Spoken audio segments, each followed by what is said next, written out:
Yar esretinin derdin, dünyada heder çektim. Düştüm geme kalbimde, gem güsse keder çektim. Yar esretinin derdin, dünyada heder çektim.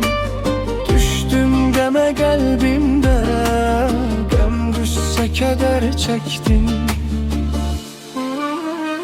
Eşk alemine daldım, mahvoldum itip battım.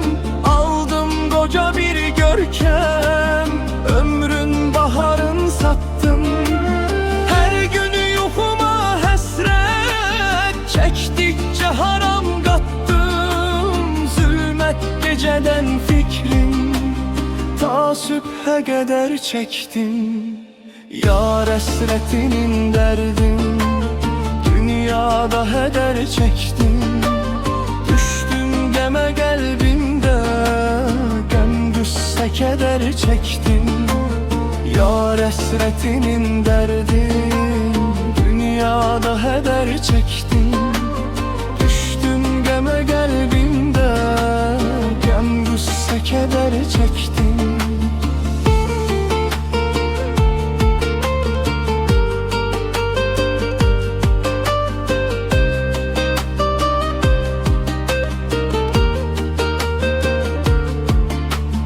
Tenha geceler çarem, yok yükselir ah nalem.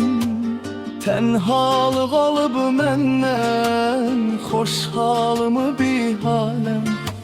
Lal könlüme hemdemsiz, dardı bu geniş alem.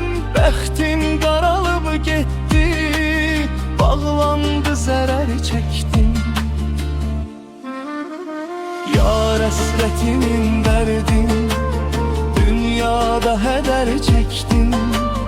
Düştüm geme kalbimde, gem güsse keder çektim. Yar esretinin derdin, dünyada heder çektim. Düştüm geme kalbimde, gem güsse keder çektim.